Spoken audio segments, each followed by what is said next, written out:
Barnes, and to ensure that Barnes is a thriving destination. I'm also a resident in Mortlake and Barnes Common, so I have a particular interest.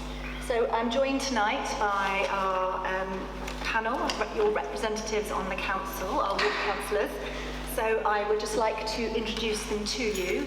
So from Mortlake and Barnes Common, we have Councillor Gemma Curran, we have Councillor Paul Avon, and Councillor Alice Bridges-Westcott. And from Sheen, we have, I'll start at the end, Councillor Seamus Joyce, Councillor Brian Marcel, and new Councillor Julia Cambridge. And it's a sad moment for us this evening. We were talking about this earlier, as we remember our Councillor Mona Adams, who I know is missed by a lot of us, who passed away earlier this year. Julia has taken her seat, is it a seat? In the by-election.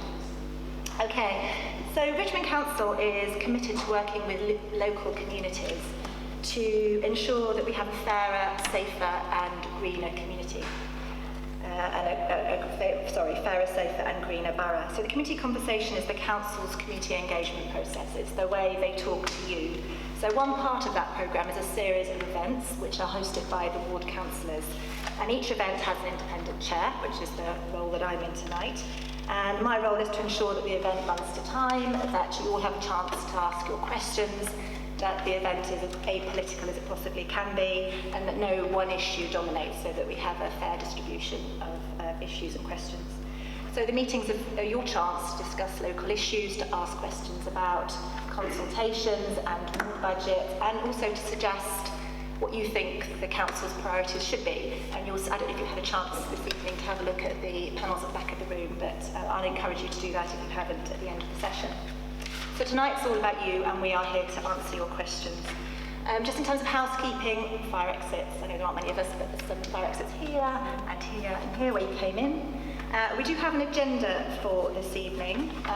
So firstly, you're going to hear from our ward councillors about their local ward achievements. Then we have a couple of pre-submitted questions, and I'll have to see whether the people who've submitted them are in the room. And then we'll throw the questions open to the floor and see what you'd like to ask us. And then the councillors are going to say a few words about ward budgets, and then you'll have the opportunity to have a chat to them, perhaps informally at the end of the evening at the back as you look at our exhibition boards. So as I said, we'll be taking your questions. If you want to ask a question, please put your hand up and someone will bring you a mic. And if you could hold the mic like an ice cream up by your chin so that we can hear your question, and please tell us who you are, give us your name. And I'll try and take as many questions. Actually, aren't many of us this evening, so hopefully you'll get a chance to ask what you want to. But it'd be very helpful if you keep your questions brief and only ask one question, and don't make statements, and please avoid the politics, as I've said. And the council, I believe, is filming the event for their website, but the camera won't be on you. It is purely on the panel, so you don't have to worry about that. And finally, if you haven't signed in, I think there might be a sheet making its way around the room, so you can write your name on there to make sure that we can get back to you on any other points. So, that's it from me. I'm going to hand over to the ward councillors. Are we going to start this side? Talk about priorities? Yes. Thank you very much. Thank you, Emma. So in terms of things that I've been doing locally, I think we're going to just split it because we've all been working on different projects. Obviously, one of the big things was Hammersmith Bridge closure, and with that, TfL decided in their wisdom to reroute the 209 bus stop, which is literally just around the corner from me, to Putney. So I worked with Councillor Afra Brandreth and I, who's Barnes Ward. We had a meeting soon after with TfL and working with local residents, local stakeholder groups, and obviously I'm sure if you're on Twitter or signed a petition, and the local council and the local MPs, we managed to get that finally reversed on the 3rd of August. And fortunately as well, they kept the route, which is now the 328 going to Putney. So there's also an option to go to Putney for those that do need to get access directly to a tube. And then the other thing I've been doing is a bit more wider. I've been on a working group for post-19 travel for special educational needs and disability residents in the community. So I've been working cross-party with Green Liberal Democrats on that. Good evening, everyone.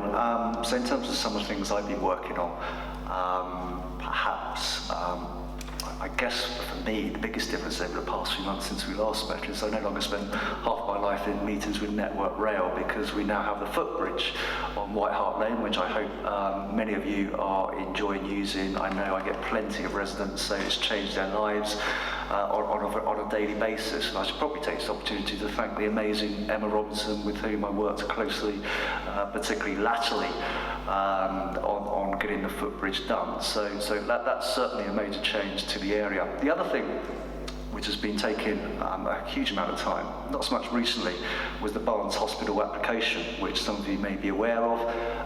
That was an application to build a mental health hub, a SEND school, and approximately 80 residential units. And residents asked me to get involved. There are a number of concerns, and I should state before I go on, none of those residents were against the mental health facility, far from it. We all know as a society that needs investment, and we need to do that. But what we had a problem with was the location, where it's in a very tricky location along South Walpole Way. Unfortunately, the application was approved by the planning committee. I personally thought it was a dreadful decision. I think it was based on flawed data. They reckoned, the transport statement stated that it was a two-way vehicular access along South Walpole Way, although it's very narrow. And there were other issues which we had a concern with. I mean, the statement which they based the decision on was there'd be a decrease of 11 vehicular movements in the afternoon, a decrease, and an increase of just 3 vehicular movements in the morning. So that's a failure, I'm afraid, which I was involved in. We lost the application, and I think it would change the area fundamentally. Not least, we all know how busy that junction is. I remember with the footbridge, some of the stats were amazing. There's something like 5,000 vehicular movements, and those stats are which go across the footbridge every day, and that data is 3 or 4 years old. Lord knows what it is now, and something like 2,500 pedestrian movements. We all know it's very, very dangerous. So anyway, so I thought some of you might like an update on that.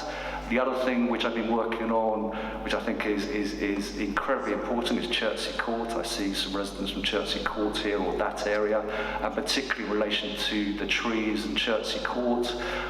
So trying to get some of those mature trees protected via something called a tree protection order. Unfortunately, still working on that, and time is of the essence. So that's in brief what I've been up to. Thank you. Alice? So some of the things that I've been working on is primarily around sort of lighting and safety, doing a lot of leaf clearing and stuff like that, so it stops slippy pavements, particularly now. And one of the things that I'm campaigning for at the moment is a lighting audit around all of our stations, because actually going round, particularly into winter, they're quite dark. Wider, I've been working with the council, which is now sort of finished, working on an anti-domestic violence policy and rehousing policy.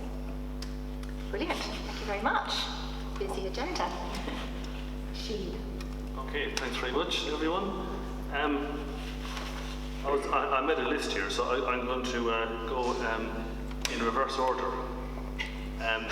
So I've been out and about reporting graffiti and fly tips across the board, and thankfully our council do respond to any issues I report normally within 3 to 4 working days. However, anyone in this room can report fly tips and graffiti in the ward. It's just a matter of ringing up the council, or if you're online, it's even faster to do it online. And I can assure you, for someone that has done this, I've lost count on the amount of times of graffiti I've reported. It does work, and it does make the wards cleaner. I'm also working with the Royal Park, and I video and name and shame commercial vehicles going through Richmond Park. Because it's very important. The Royal Parks at the moment, they do enforce against commercial vehicles, but they could be doing an awful lot more. And if we could reduce commercial vehicles through the park even by 10%, that would have a huge impact on Sheen. I also attend all the police liaison groups meetings in the ward, and I tweet on a monthly basis all the crime stats for Sheen. I'm working on an important antisocial behaviour case in the area at the moment. Obviously, for obvious reasons, I cannot tell you the exact road, but I'm confident that we have a fantastic local police team here in Sheen, and finally, I can say with confidence that progress is being made on that. I've been volunteering on air quality and engine idling on the Sheen side, and occasionally on the Mortlake side of Mortlake Station to encourage people to turn off their engines. And then finally, the traffic consultation. I've been involved before it happened, while it's happening, and I'll be on the committee that will make that decision after the completion. The consultation finishes on Friday, so I would encourage everyone to fill out their thoughts, their suggestions. We have many different views. I'm not going to air my views on it because it's a non-political meeting. But the most important thing is to take part in the consultation, because it's a great opportunity for your voice to be heard. Thank you. Thanks, Seamus. Well, I've obviously been involved in the traffic thing, so less said about that now. But I see my job really to try and enhance the area. I think Sheen has to be the best place to live. Excuse me, apart from Barnes, obviously. And Mortlake. And Mortlake, of course, even Mortlake. And in fact, I think the boundaries... Especially. I think the boundaries even used to embrace all that once upon a time. But anyway, enough said. And we had some fantastic village plans, that a few things stand out that I really have been working on. One of the things I hope you all know about is a potential play area in Sheen Common, just off the side of the bowling alley there. Bowling Green, I beg your pardon. We've been working on that for a while. There was a consultation quite a long time back when Lord True was around here. And there were some negative comments, but it was deemed that not enough people had actually filled in the consultation. So it died a death. So I've revived that, and I'm pleased to say there is a consultation going on. I hope you've seen it. We're planning not to destroy the environment at all, but to enhance it with some wooden, I think mainly wooden playthings that kids can play on, with some maybe wooden animals, with some kind of general knowledge thing. They can go around and guess what animals they are, etc. So this is quite exciting. But we will need a lot of money to develop this, so we might come to you with our hats to get some funds. Another thing, Milestone Green has been a continual issue. It is such a lovely part of Sheen Centre to try and enhance and maybe cut that left turn in front of the Artisan. There's been a big petition on that, I know, to try and put the tables outside by shutting off that thing, and maybe even making a farmer's market. But first we have to make it safer. So we've been working with TfL to try and make that junction a lot safer and to develop the area. But unfortunately, that's only in their plans for 2021. We're really trying to bring that forward. And another hobby horse of mine is to try and rename, or at least not so much rename the station, Mortlake Station, but to put a sign up saying a light here for Richmond Park. Because people do get confused with North Sheen and East Sheen, and they shoot off to North Sheen to get to Richmond Park.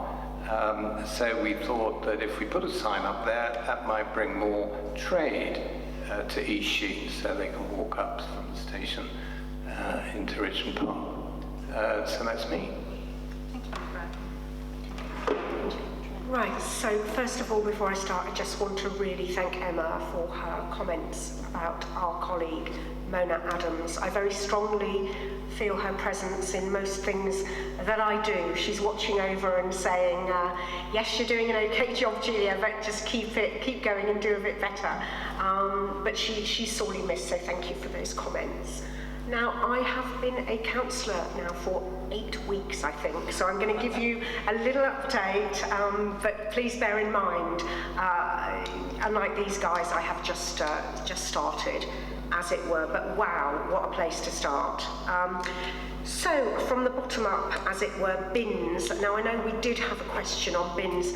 Interesting thing is, I live on Sheen Lane, but I live on the side where basically it's flats above shops.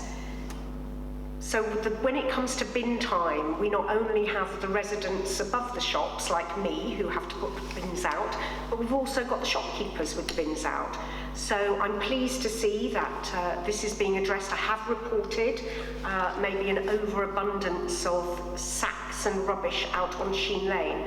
And because these get put out on a Sunday night, it's quite difficult for people accessing the station when you have a lot of commercial, let's say, rubbish out. So that's something. The antisocial case, that a very serious antisocial behaviour case that Shaman's mentioned, I believe all of us are in some ways involved in, to a greater or lesser extent, but I think we all agree on the severity of it and the hope that it will come to a conclusion soon. Air quality, so I've had meetings as far as local groups who care about pollution in our area, particularly parents of young children. And the final thing I will say is that virtually from the day that I was elected, the traffic review in East Sheen in particular is the thing which from then to now takes up the majority of my time. It really is the Brexit of my portfolio at the moment, and I think what's so important about tonight is that hopefully we'll hear maybe some other issues alongside the traffic, which is serious.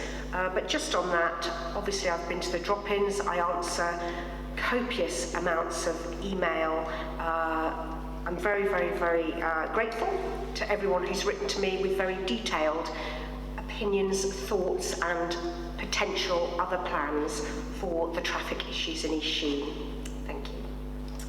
Okay, thank you very much, everybody. So we have 3 pre-submitted questions, but I don't know whether we actually have our the people who've asked the questions in the audience. So do we have a Nikki Boyd? Do we have a James Wilkinson? Do we have Tim? I know we have a Tim Catchpole. Where's Tim? There he is. Tim. Sorry, would you like to ask your question, Tim? Do I need a microphone? Can everybody hear me? I think it will be. Yes. Hello, can you hear me now? Good. Lovely, thank you. I might as well stay standing up. I'm not going to ask a question about the traffic review because there was a public meeting about that here 2 weeks ago. 500 people turned up. I think we're exhausted by it.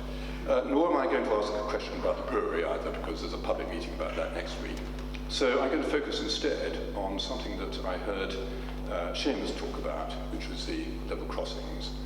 And I keep asking this question at community conversations, by the way. You must be getting a bit bored of me, but I'll ask it again. First of all, I want to congratulate the council on the efforts it has made so far, having these idling action days, which have been great, and I've taken part in those. I've seen some new signage going up as well, very colourful. Drivers are still not switching off their engines despite all this, and despite the lettering on the latest sign that says in very small letters, you can be fined. I think the fine is something like £150. Oh, there we are, somebody's just told me. Yes, I can't read the lettering, it's so small. There's a question there, right, okay, no, you can't read it from the car. I think there's only one, well, I'll put the question to you first, but I think there is an answer as well, which I've got a suggestion, but I'll wait till the panel answers me first, and then I'll make a suggestion. Thank you, Tim. Okay, so who's Jan? Thank you. Thank you. Yes, I can wholeheartedly agree with your question. It's something living just off White Hart Lane I'm fully aware of as I walk down, that the effort that the council put in is great by having this fine, but unfortunately people can't see the signs. I actually spoke to Carol Lee a couple of months ago about doing posters, because I thought, particularly down White Hart Lane where there's lots of shops, if the shops could put the posters in the windows, it would help. But I agree with you that the problem is the fine isn't very obvious, and it just needs to say Richmond Council, no idling, £50 fine, and it might get a bit more traction. I've even considered walking down White Hart Lane with a sandwich board, but I might find other things to do. But I think it is really important, and I think the planned anti-idling action days are really helpful. I think one of the things is the fact that it's really the out-of-borough traffic that's causing the issue. And I think if there was a London-wide campaign, it would be really helpful that everyone knew, driving in London, you were at standstill, turn your engine off. It's something, I'm part of a group of a friend who set up a group in Putney, because obviously with the Hammersmith Bridge issue, they're seeing a lot more traffic coming down Fulham Palace Road, and she's campaigning Hammersmith and Fulham Council to do something similar. So hopefully if we can get a mayor who would campaign to have that across London, that would be really helpful, because actually the local residents do know, but it's the people who come in out. But sometimes I just find a holler often helps, particularly on a sunny day when the window's down. Maybe not so much this time of year.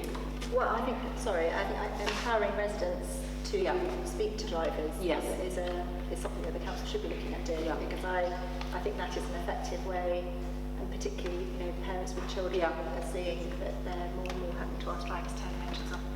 Did anyone want to? I do. I must say, I know Seamus does. I couldn't speak for himself, but I do. Every time I walk down to the station, I tell people, ask people, to turn off their engines. And actually, you get some dirty looks from people. It's actually quite amazing. I'm absolutely shocked. I don't go down with my councillor thing on or anything like that. It probably wouldn't make any difference. But anyway, it is an issue, and I agree with Gemma that maybe we ought to put some big fine signs up or something. Because if people feel they're going to get away with it, they won't bother. And actually, in fairness, some people don't even think about it. They're dreaming, they're sitting there, they're in some kind of zone. James, did you want to say something? Yes, thank you. Yeah, thank you, Brian. Yeah, well, first of all, I'd like to thank Carol Lee from the council, who's leading on air quality at particular stations. She's done a fantastic job, and she's fantastic energy. How she's out rustling up residents, councillors, everyone to take part in high-profile campaigns at the station. I think I've done about 3 of them now, along with Carol and fellow councillors and residents. And it's amazing, on 3 occasions, we all looked around, we all looked confused. On 3 occasions, everyone turned off their engine at the same time. And there was an eerie silence. We thought the world was going to end. But that, unfortunately, that only happened on 3 occasions. And also, as well, in relation to the fines, they have to warn the driver first. And then if the driver persists, then they can issue the fine. But that's the current legislation. And also, the fines are quite small, but it is a good deterrent. But I think we just need, as a community, to more volunteering. Hopefully there will be more dates in the pipeline from the council, and I will definitely be at the crossing in my high-vis jacket, and I would urge everyone in this room to try and make one of them sessions. So Alice, and then after you, I'll come back to you. I think potentially the other thing we can look at is Network Rail have been doing some, I think they probably need to do more, quite frankly, but they've been doing some sort of campaigns around safety around stations, and they hand out leaflets, they hand out car air fresheners and stuff like that, and I think it might be approaching Network Rail and saying, actually, can you work with us? Not just in potentially allowing us more signs, but actually if you're publicising stuff, maybe you can also put on the fact that actually we're anti-idling, and I think that's another thing that we can do. Okay, thank you. I was just going to say quickly, thank you, Tim, for that question. I think it's really pertinent. I get stopped quite a lot asking about the enforcement of the anti-idling. I'm pleased to see that the council have upped the traffic wardens from 20 to 38. Obviously, they're not all going to be deployed on that, but at least it's a step forward. Great, okay, so we're going to take some more questions. Put up your hands. Is there anyone who'd like to ask a question? It's not Tim. Very good. Supplementary. It's my supplement. Well, it's my suggestion. Okay. the only way you can really solve this problem is to have traffic wardens there for about 3 months solid. Now, I realise that you haven't got the money for that. You'd be looking for finance from TfL, probably, I don't know, but money does grow on trees in central government. 3 months of traffic wardens keeping an eye on all vehicles idling in front of the city. That's the only way you can get the message through. People need to be told several times before they finally act. It's just a thought. I thought this is the sort of thing that's happening in Europe, and I think we need to think about it here too. Great. Thank you very much. Tim, would you pass these? There's a mic coming to... Sorry again. And start again. We didn't hear the first bit. I'm in the thick end of near Mortlake station, underneath shops like Julie. Yeah. And the idling is horrendous, but does anyone realise that it's as bad on Saturdays as it is on any other day? And there's I never see a warden or anybody like that. I've given up asking people because I ask nicely, but quite frankly, they are pretty nasty sometimes. Women are usually okay and say, oh, I didn't realise. But there are a lot of people, somebody told me the other day, I'm not going to take orders from you. And I think I'm right opposite that crossing, the zebra crossing, so I'm really down there in the thick of it. But is it not possible to have, you know those countdown signs that flash that say 20 miles an hour, so you're in the zone? Can't something like that everybody can see that says no idling, something like that on it? Instead of the signs you can't read because they're red on green and, tiny writing. Well, I think that's probably something that the councillors should take back and talk to officers about, yes. I mean, ideas, any kind of creative solution to what we can do to get people to turn their engine off, I think we should be looking at. Can I also say that there are 2 no idling signs in Sheen Lane which you can't see because they're buried behind overhanging flower baskets, which is more important, the overhanging. So there we go, maybe that's something that our Sheen councillors can take back. Yeah. Most definitely. I think I'm just a little bit up from you, and obviously air quality and pollution is number 1, but I also know that noise pollution is also when literally there is static traffic at the barriers as well. It's all concerning. I've noted it. Thank you. It gets gridlocked around that area, doesn't it? Just to follow up, I have asked TfL. I asked them about a year ago, and I'm still chasing it up for having a timed countdown at the level crossing in bright lights as well, because the people knew they had to wait 8 minutes for the crossing to go up. Well, they would turn off their engine. It's the not knowing. Is it 2 minutes, 3 minutes, 4 minutes? But if there's a clear sign, it's going to be 8 minutes before the level of crossing is up. People will turn off their engines and far greater. Can I just add to that? I became an expert in level crossings, so I can answer that. We did investigate that probably for other reasons, but the same result in terms of a countdown, so people know where they stood, if you like, in terms of whether, basically to control expectations. And Network's real response was, it's not possible, because we did investigate it. Fortunately. Okay, so who would like to ask a question? It's just to say, can you look at what Kensington and Chelsea do with their signs? Because they're very clear. It just says, I think it's £40 sign, £40 fine. The £40 is very clear.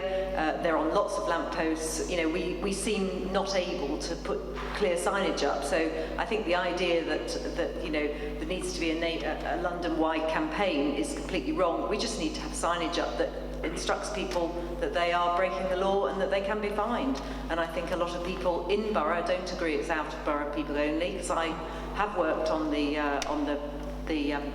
volunteer programme, and you get lots of people in borough as well as lots of people out of borough who are not particularly aware. I have found that if you ask people to turn off when you're not wearing one of the tabards, yes, you do get lots of people ignoring you. I've found that if you get your mobile phone out and photograph their number plate, then they turn off pretty quick because they assume that you're going to report them in some way. So. Yes, great. I think we'll take that back. Thank you for your question. This gentleman here at the front.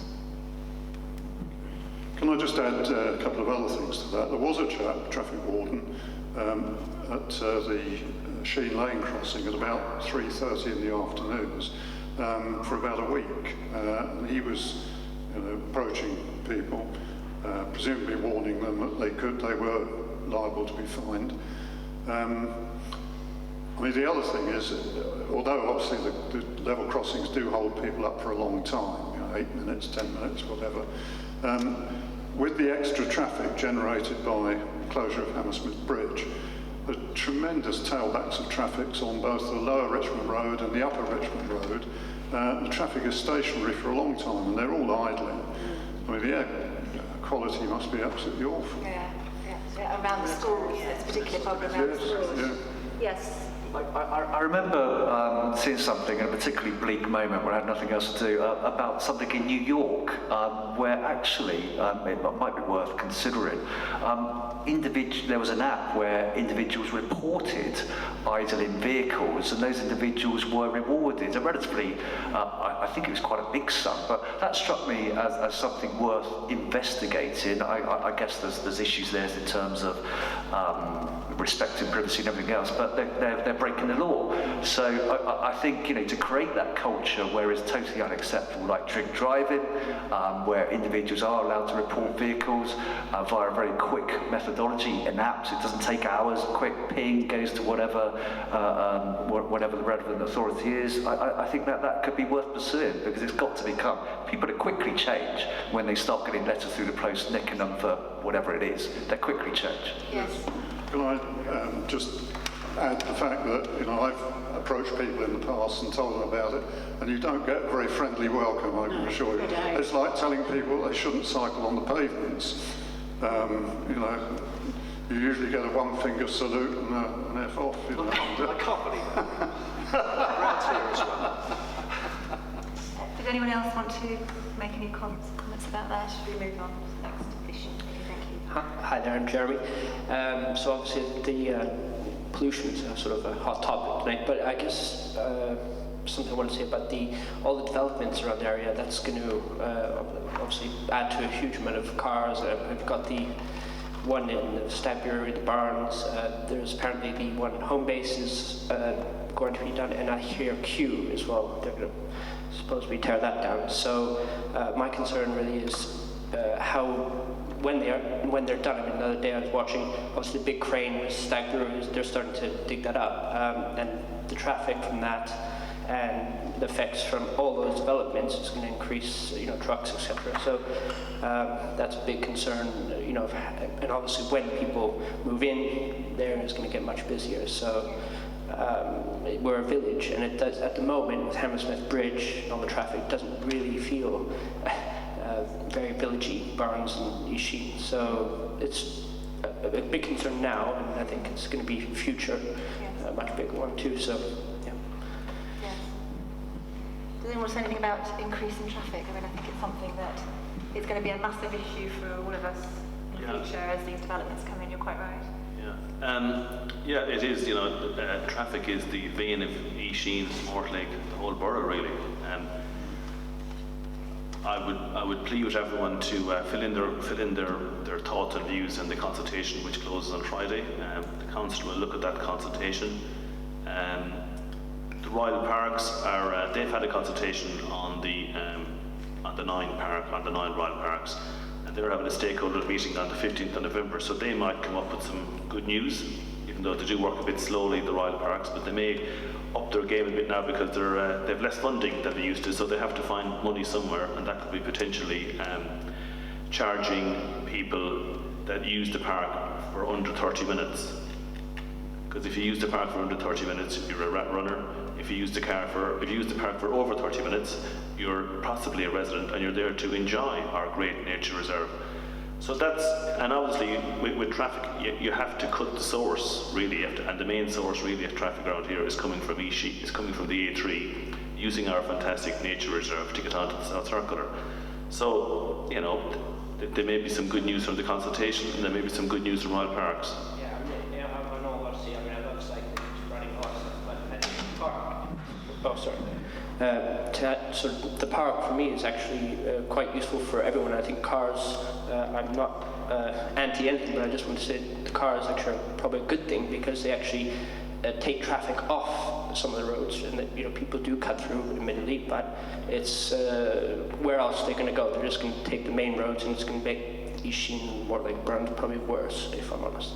No, I would agree, and no matter what fix you have to traffic, it won't appease 100% of the residents. It won't even appease 80% of the residents. Yeah. But however, something has to be done from our current state of affairs. I mean, to sort of say, with Stagbury and all these developments, I think last time I was at one of the meetings, Richmond councillor guy said, well, we have no control of when they start the projects, and that was sort of his response. I was saying, hang on, you know, such a huge project going on, if they're all starting, say, next year, it has to be planned properly with timings and maybe when trucks go or come or whatever.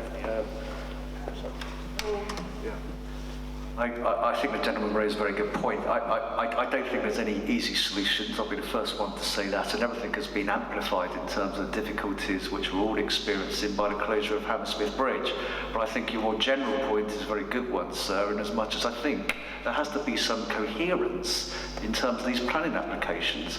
We all accept that we live in London, that there will be, that there is a presumption in terms of building housing, etc., and we're aware of the Mayor's plans. That's another issue, and we're trying not to be political here tonight.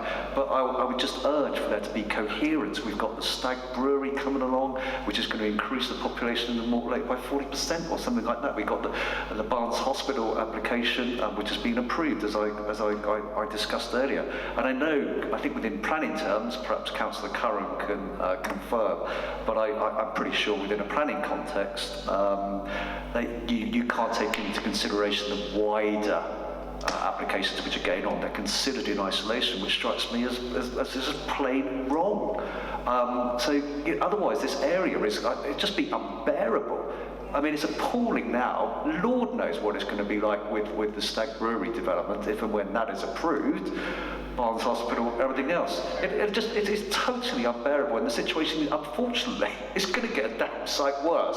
So I would just urge some coherence, if we possibly can, and a data-driven. We don't know where we are now, what can be done. Let's take a real, let's use some metrics.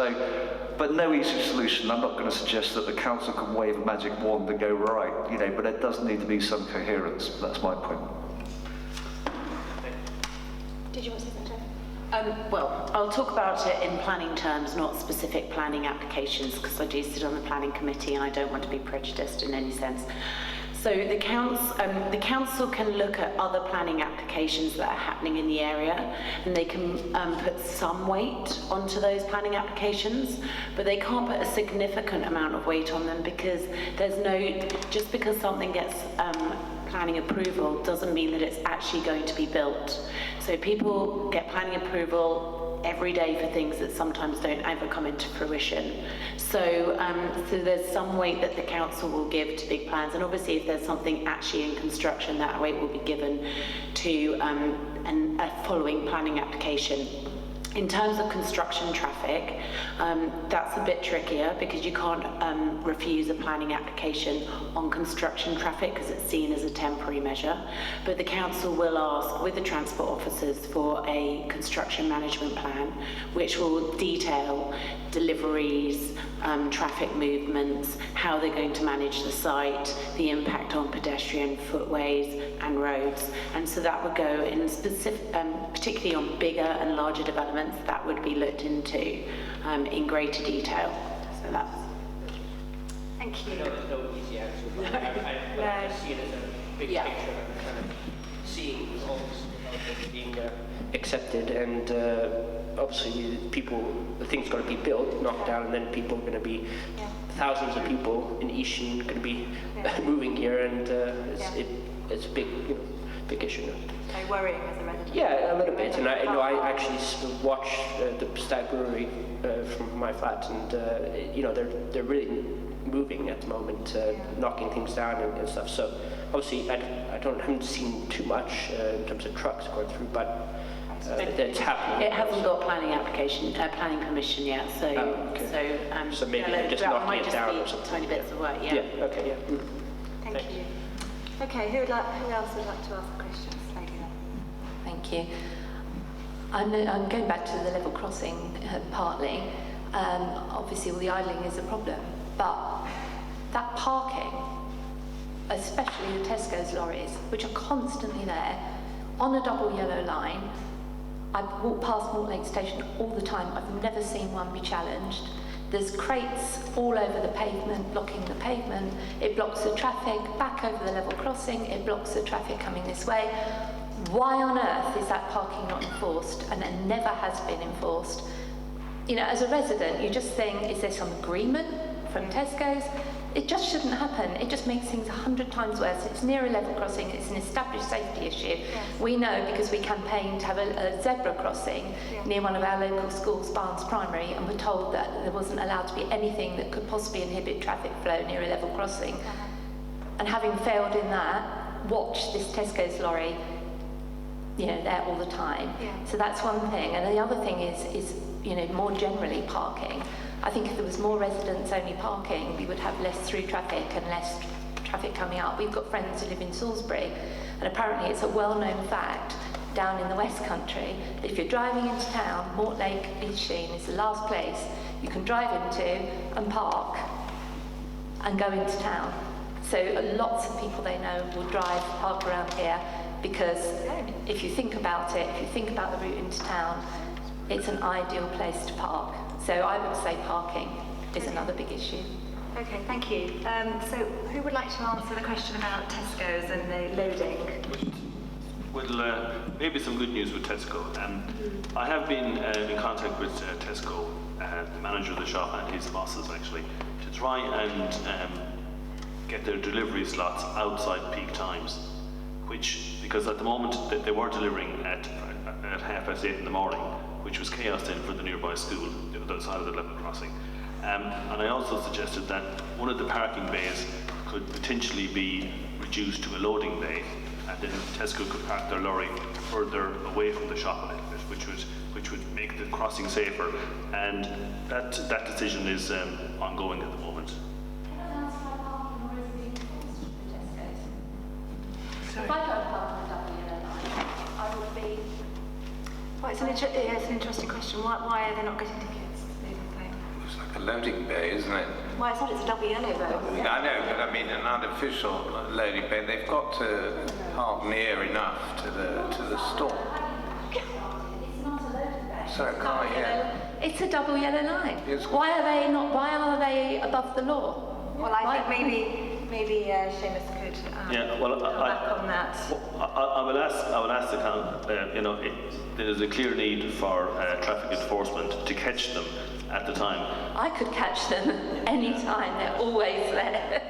It wouldn't be difficult. But I think it's a resource issue to try and have a traffic warden who could issue a fine to the lorry, but is to make sure that they're there at the right time to issue the fine. And as you say, it's about the provision of a proper loading bay in a place that isn't going to cause conflict. But when that Tesco's was developed, everyone said, how are they going to load and unload, and they were still given permission. There's normally a sign that says loading between... But they are 100% parked on a double yellow line, and it's never... There we go, maybe we can take that back. Sorry? It was supposed to deliver in the middle of the night. That was the original. I mean, if I went and parked on that double yellow line, I would expect to be ticketed. And what about the parking issue, the second part of your question about people being able to park an issue? Yeah, I suppose in relation to the parking issue, everyone has an opportunity in the current traffic consultation. It's a simple question: do you support a controlled parking zone across East Sheen? And if there is a very high response to a yes on that, which there seems to be, does at the moment, from talking to residents, then there would be a further consultation on whether a CPZ would come into the area.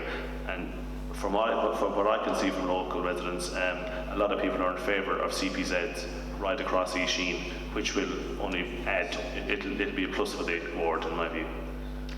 Julia. I mean, it's interesting, two of your points, one of them about the crates and the rubbish, let's say. Again, part of my bin crusade on Sheen Lane, because it's a mixed usage, it's shopkeepers, but it's residents as well. So that definitely needs to be looked at. I think it's kind of conflated because there's a charity shop nearby and people tend to leave things outside there. Again, not a good idea, but it all gets sort of melded into one. Totally agree with Seamus. Obviously, residents who do respond to the low traffic neighbourhood consultation are asked a question if they support a low traffic CPZ. So we'll wait and see what comes back. I know that some roads, Parkside roads and in the Royals area obviously have petitioned. I know there's quite a big backlog, but there does seem to be an ambition in the area to have controlled parking zones. Okay, question. Does anyone at the back or side have a question for us this evening? Oh, thank you. Just a question about a long-term transport view. Obviously, there was a recent request for information lodged, which disclosed from TfL that vehicle increases in traffic along the Upper Richmond Road have gone up by 1,600 vehicles a day, Chalkers Corner 8,000 vehicles a day, Chiswick Bridge 6,500 vehicles a day. Clearly, obviously subsequent to that, we now have the news that Hammersmith Bridge is going to be shut for 3 years. It's quite clear, anybody that reads any of the kind of academic papers around traffic and transport will see the role that public transport plays, encouraging people not to use cars. Now that we know that Hammersmith Bridge is going to be shut for such a significant period of time, I think we should be talking to TfL about increasing their public transport levels in the area to encourage people not to use their cars. I'm thankful for those councillors that fought hard for the 209. I'd put my own effort in to try and make that happen. But as an example, you know, the 533, the only direct bus that links Barnes and Mortlake to Hammersmith is still running at just simply 2 buses an hour, so really not viable. I think now that we know this long-term picture, we should really be talking to TfL about not just building their capacity levels up to what they were prior to the closure of Hammersmith Bridge, but they should be looking to exceed that capacity to encourage people to ditch their cars and use public transport. Excellent question. I think you're absolutely right. I think particularly, not actually just locally at the moment with all the stuff that's going on, but I mean, we've had so many climate change protests over the last few weeks that actually it's a massive issue and it's being brought more into the media. And I think you're absolutely right about sort of pressing for more public transport. I think what we also need to do is, particularly for like Mortlake and North Sheen stations, I mean, we've got a pretty shocking record on trains turning up on time and some of them being delayed, some of them being cancelled, and I don't think that helps, particularly when you're trying to rush somewhere. If you don't actually necessarily know that the train is definitely going to be there when it's timetabled, that's also not helping, I don't think, and I think it's about putting pressure on our rail lines as well to make sure that actually they're stepping up and providing a better service. Thank you. Just with regards to the 533, although I mentioned earlier that the 209 is back, I am still challenging TfL on the 533, but I've been told that until the 72 bus is kind of fixed, because obviously that stopped, and going up to Roehampton, and they're looking at different routes to 72. They've brought one back, but they're looking at different routes, then they'll focus on the 533, but I am pushing for that, because as much as I am happy that the 209 is back and I can walk across the bridge to the Hammersmith line, I am aware that there are a lot of residents who aren't able to do that. And you're quite right that actually capacity, general bus capacity is significantly reduced since the bridge closed, and that is unacceptable. They shouldn't be reducing our services. And we've got figures on that need to be challenged. Yeah, I do. I mean, very good question. As an ardent bus user, I totally agree. I see that TfL are having a consultation about services, bus services, and people affected by the closure of Hammersmith Bridge, and that Consultation closes on the 1st of October. It is online. Sorry. I can read it out now to you if you wish.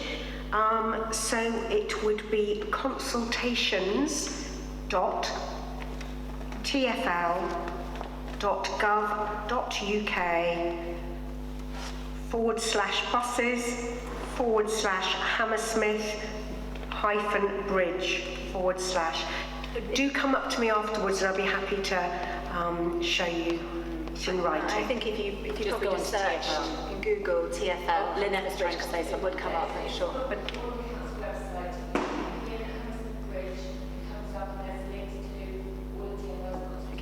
there you go, on the council website. So it's on the council website. If you search under Hammersmith Bridge, it comes up. But get in quick because it's closing on October the 1st. You need to make your very good point about the reducing of bus services locally. If you haven't done that already on the consultation.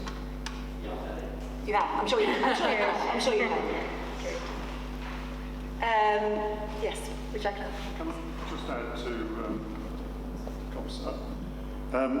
talking about 72, my understanding is that 419 is going to be extended to Roehampton to replace the 72. Because there was talk at one time about using the Roehampton University bus, making that open to the public, but as I understand it, in the very near future, the 419 is going to be extended all the way onto Roehampton, which obviously won't do a lot for its ability to comply with the timetable. And also that there are going to be 5 buses an hour instead of 4. Did you hear that this week? Quite recently, yes. We had a meeting with TfL a few days ago about a completely different issue, and the chap did say something about that. Yes, I mean, TfL are absolutely hopeless about notifying things about new routes and so on, because the 533 suddenly appeared out of the blue with no previous... And the 533, when it first appeared, when we had our meeting with TfL, and we asked what the usage was, and they said, we don't have any data. And I said, but people must be tapping in. He said, no, it's a free service because of the Hammersmith Bridge. So it was completely unhelpful because we were arguing there were nobody was using it. And also, not only is it only every half an hour, often it's cancelled. I mean, my wife uses it. She works at Charing Cross Hospital.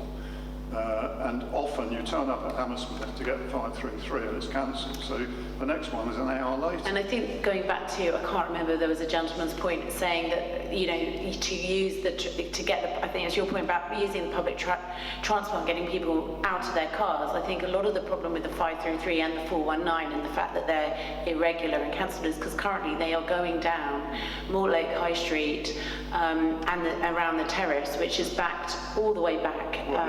So yeah, it's all back. So you know, so they're never going to run on time because they can't get to their next stop on time. And then we have this random double-decker that the university has, that no one's allowed to board and it's always empty. Yes, well that seems to it's bizarre. Yeah, although if you're that's the one that runs along. If you're young enough, apparently you can board it because they don't ask for ID. Mature student. Yeah, if you're a mature student. Okay, more questions? Oh, good, some from the front. Oh, we'll come back to you. Thank you. Yeah, thank you. Just following the pedestrian theme, actually. I'm wondering, because I know that there's quite a bit of pavement work going on, and I was walking home with the girls and the scooters today, and I did notice, because obviously we've got a lot of homes with basically garden access for their cars, so we have drop curbs all over the place, and I'm wondering if we can find out how when we redo our pavements, if we can sort out drop curbs a bit better, so that rather than having pavements that endlessly undulate up and down, just so we can have cars drive across them, that there's some kind of additional or different designs we can look at. Say, for example, I know in the if you look over kind of more Scandinavian cities, they would tend to have a much shorter kind of angled section that allows the car access, but pedestrians still get a straight across curb, which is obviously much more comfortable you know, pretty much everybody, especially, for example, you're moving a buggy or a wheelchair. But linked to that also, if we could have, when we're redoing all our pavements, is that we can make sure that every pavement is accessible, because I think we still have a lot of pavements in the borough where you're, you know, if you're using a buggy or a wheelchair, something like that, you're bouncing up and down normally quite sharp curves, so it's not actually clear. I guess being visually impaired at the moment, but you know, for people using, for example, canes or using services. Yes, the end of on the corners. Yeah. corner drop. Yes, yeah. So making sure, you know, all the corners have proper drop curves and that they're properly set up. And if we could just kind of ask the council, we can try and make sure those happen nicely when we redo the curbs and the pavements. Yeah, I think that's something that we should take back. Thank you. I had a few. There was someone else over here who wanted to ask a question. Did you change your mind? No one in the front? No? Would you like to ask another question?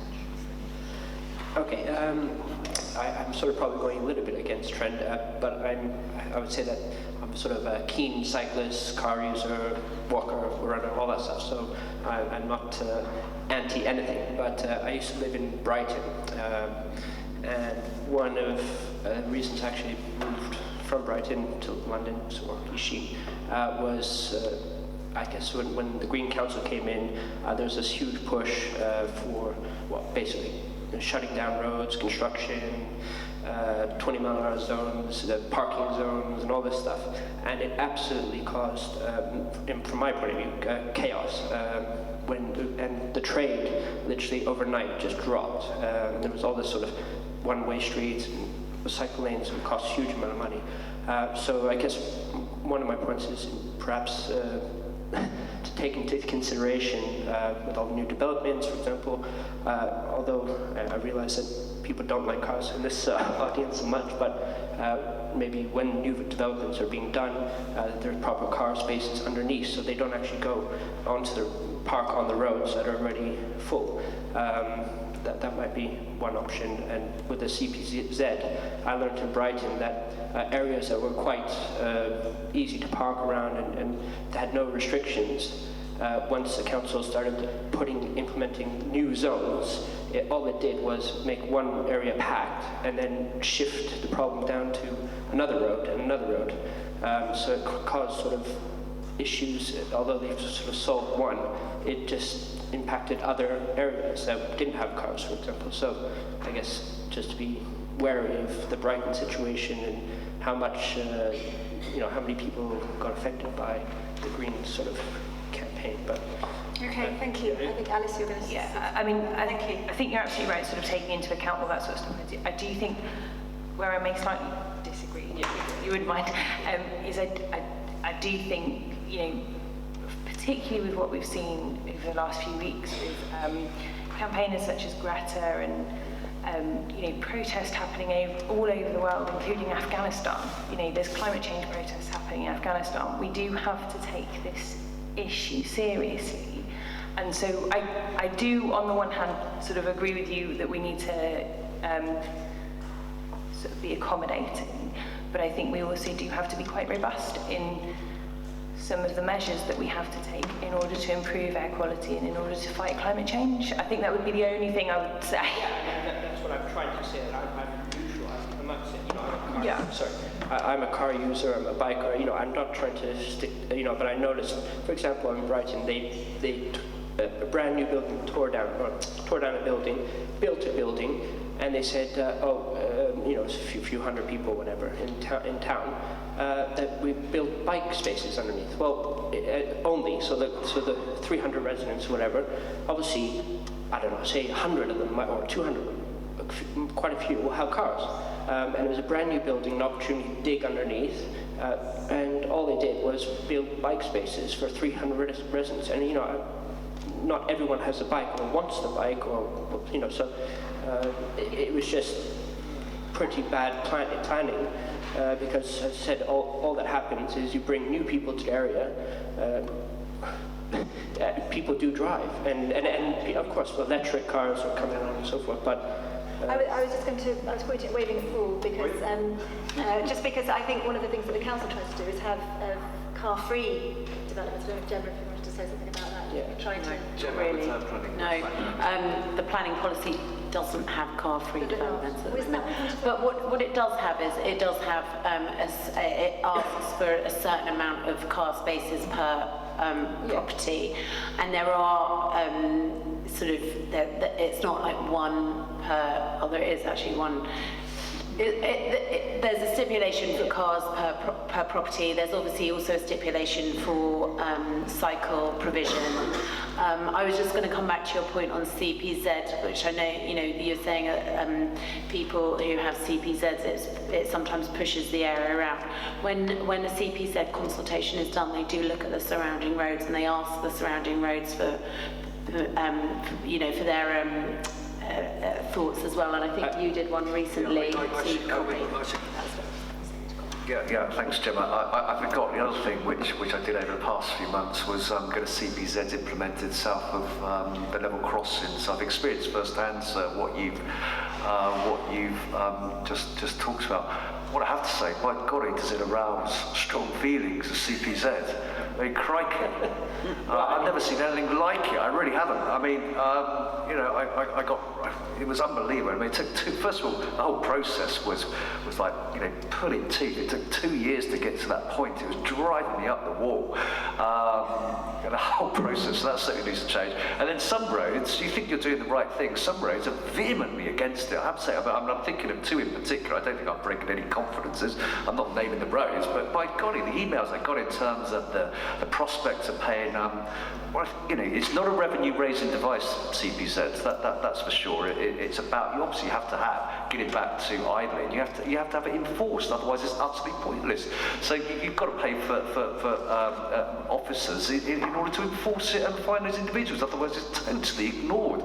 But a couple of roads really resisted and really resented, and as you said, as soon as it came on, I did try to warn them it would be displaced. One road is still holding out, another one is saying, look, yes, come on, we want it. And then you have to go back in the whole process. Of course, you've got to create coherent zones. So to be fair to the council and officers, and I've dealt with them firsthand recently, they're good people. They're very professional. They do a good job, and they do try and make people aware of this. But notwithstanding that, then certain roads want to hold out. So there's a balance between, go with the majority, common sense, all these things have to be weighed up. Again, it's not simple, but totally agree with you, it just displaces it.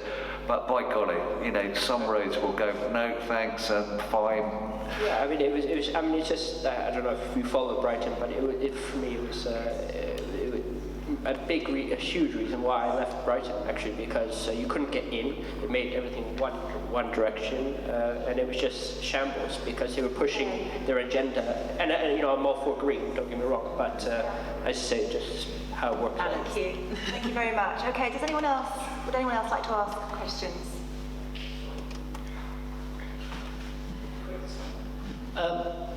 Again, this is related to every topic we discussed here. It's just about air quality monitoring within the borough. I know when we looked at some of the recent data, I was quite surprised how few spots were being monitored. Off the top of my head, I think on the published scheme I saw, there was one on Putney High Street, one on Castle Mow, and the next one was on Chiswick High Road, with the three kind of nearest sites which had full-scale monitoring. Clearly, what's happened with the Hammersmith Bridge and the effect that it's having on Castle Mow, the positive effect in terms of pollution, it seems that we should redeploy that to one of the stickier areas in the neighbourhood, so we can get some data, should be capturing that data. Every day that site is still active in Castle Mow seems a wasted opportunity where we should be capturing data which can help explain to the community how good or bad some of these long-term situations with traffic are, and will help in terms of having empiric data that we can show to people about what we can do to create solutions in the future. Okay, so we're going to Paul first. Yeah, I totally agree with the gentleman's comments, particularly in light of Hammersmith Bridge, where we all know traffic backs up along Mortlake High Street for miles and miles.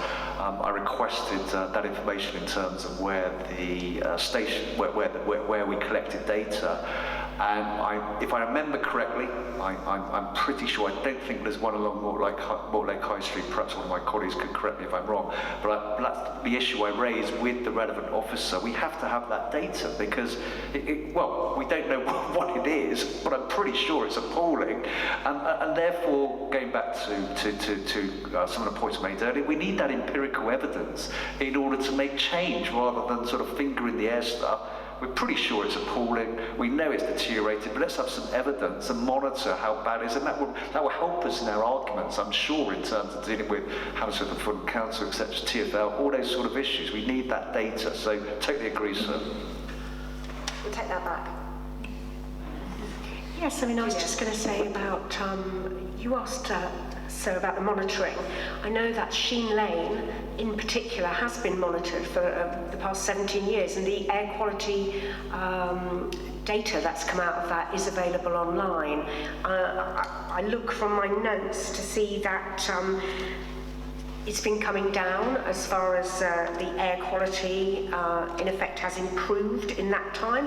I'm sure not as much as one would like, but at the moment it's definitely within the limits of the EU on nitrogen dioxide, but that is available online, and that is at the level crossing at East Sheen, and there are measures being taken to make sure that that is recorded. Oh, good. More questions? Maybe Tim. Actually, just to support Julia, it is. There are actually about 60 of these sites borough-wide. The sites that you're describing, which are the NOx, the NO2 sites, whereas what our friend here was talking about with the other sites, of which are only about 3 or 4, which measure things like PM. So I think there's been a bit of confusion. Thank you. Thank you. Clarifying that. Can I add to this part of the debate? This is something I'm very concerned about because I live on the Lower Richmond Road and we've got vehicles belching out fumes all the time. There's the majority of the sites around the borough are monitoring nitrogen dioxide using diffusion tubes. There's one outside the garage in Sheen Lane. There's one at Chalkers Corner, and there's another one in Clifford Avenue in this part of the borough. They're monitoring nitrogen dioxide and comparing it with the EU limits. Although there's been a series of articles, regular articles, in the Times newspaper this year under the sort of thing, banner, Clean Air for All, and they are advocating that we should adopt the World Health Organization limits, which are about half the EU limits. What concerns me particularly is that we're told, I mean, nitrogen dioxide is obviously very bad for us, but the worst thing is particulates, and the smaller the particulates, the more dangerous they are. There are three sizes. There's PM10, PM2.5, and PM 0.01. The smaller they are, the worse they are. There are only 3 monitoring stations for PM, and it's PM10, which is the largest ones in the whole borough. One is in Castleknock, one is in Richmond Park, and the other one is on the Chertsey Road at Twickenham. There have been lots of articles in the papers, about all these studies and how serious the effects of PM particulates are. And there have been television programmes where there's been all sorts of monitoring of PM, but nothing in this borough, and I can't understand why. I've taken it up with Carol Lee in the past, and as I'm sure you're aware, there's an air quality action plan which has been produced recently and is out to consultation. And all it says there is that they keep abreast of developments, with regard to monitoring. Okay, so you sound like a complete expert on something. Well, it's very close to my heart. Normally you get people from mums for lungs at these meetings. I think what we can say is we can take these questions back and see what answers we can get. Because actually, you know, finding out stuff from you tonight, we've written it down and we can take it back. All these loads of articles, and I gave them all to Carol, you know. So, I mean, she's very good. I mean, I've got no criticism of Carol personally. I think she does a marvellous job. We just need some more information. That's fine. We can have a look at that. Thank you. Tim, sorry, do you want to? Yeah, sorry, just to add on that, there's currently 57 sites monitoring nitrogen dioxide in the borough, and this is available online. But roads for our particular area include, you have Mortlake Road, obviously. After that, Mortlake High Street. Yeah, Mortlake High Street. Upper Richmond Road West, near the Courtland Estate. Longsdale Road, Barnes, Castleview Library, Lower Richmond Road, Mortlake Road, Kew Road. Where are you looking? Sheen Lane. Is that the council's website? Yeah, these are the council websites. So they're all available. I'm just mentioning, there's 57 in total, but I'm just mentioning the ones relevant to tonight's conversation. And it's a very good website. You can go online and you can find out results from 1991 onwards. There we go. We've all learned something this evening. Thank you. Do you have any more questions? Are we done? Brilliant. Okay, so if there's no more questions, I think the councillors would like to say a few words about ward budgets.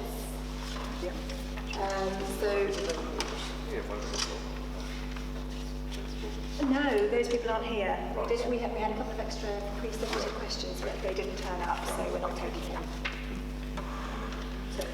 Gemma, ward budgets. You can read out those questions. Oh, would you like me to? Okay, I can do if you'd like me to, and we can take answers. Just bear with me a second. So, although one of them we have kind of dealt with, Nikki Boyd asked a question about recycling and the bins on Sheen Lane. So I don't know whether we've dealt with that. Overflowing, can we have more recycling bins in more locations, segregated recycling bins? Can you partner up with TerraCycle, set up recycling points in local supermarkets for the non-recyclables? And I think, Julia, we've dealt with most of that apart from the TerraCycle recycling point. Yes, I mean, unfortunately, what I would say to Nikki is that we don't have any control over the facilities offered in local supermarkets, but I could suggest that she raises it with the store manager or the head office if it's a large chain or whatever, and see whether she can get any action through talking to the actual establishment there. Actually, the first part of the question about can we have more recycling bins in more locations? That's. I brushed over that, but actually I don't think we dealt with that earlier because I'd be quite interested in the answer to that one. Can we have some more segregated recycling bins in public areas? Yes, I mean the interesting thing is that they are looking at trial split litter recycling street litter bins in Richmond and Twickenham, and if the trial is successful, obviously that will be rolled out, something which I hugely support, and I hope we get some good news on that. Did anyone else want to say anything about that? Just to add on with another approach that can happen with Tesco. Tesco it's a licensed premises. It sells alcohol, so it is possible to add conditions onto their license, which would include delivery times and bin collections. Okay, well that would be a good thing to do, definitely. Okay, and then we had another question from a James Wilkinson, which is about climate change and air quality, Chalkers Corner. It would be wonderful to receive some clarity to what Richmond is thinking about the developments of Mortlake Brewery, Chalkers Corner, and the effects on air quality. We've kind of dealt with some of that, haven't we? Do you want me to, with regards, with regards to the question that she asks, where does Richmond stand in their thinking about the developments of Mortlake Brewery, Chalkers Corner, and also where does it stand on this? And obviously it's a planning application, so the council doesn't stand anywhere, it's not predetermined. Obviously local councillors can form an opinion. I am withdrawn my opinion from it so that I can actually sit on the planning committee. But yeah, at this moment the council has no opinion on the plan because it has to come to planning committee. I mean, I think a few of you know my views on the Chalkers Corner. They're well publicised, but for those who are not aware, I can make a comment because I won't be sitting on the planning committee when it does come around, is that, yeah, absolutely right, I totally agree with the question in terms of its tenor, that the effect of residents in Chertsey Court will be appalling with the widening of that junction. First of all, it doesn't solve the problem in terms of traffic, and more importantly, the effect of residents in Chertsey Court will be utterly appalling when they take away, potentially, I know there's been revised plans, but it's really rearranging the chairs on the Titanic. I mean, taking away those mature trees, the effect it will have on them, I think is utterly appalling. So, but as Gemma says, it is an ongoing planning application, and officers will consider that as part of their report in terms of air quality, but a huge concern and absolutely appalling. That's my view anyway. I think just important to note that the council has received amendments to the plan, specifically Chalkers Corner, so I would encourage residents to look at that, and obviously you can continue to make comments on the planning applications right up to the day that it's heard at planning committee, which at this stage hasn't been confirmed. It's online. Yeah, it's online. Planning, yeah. Okay, any more questions? We done? Okay, so ward budgets. Okay, who wants to start with that? Yes,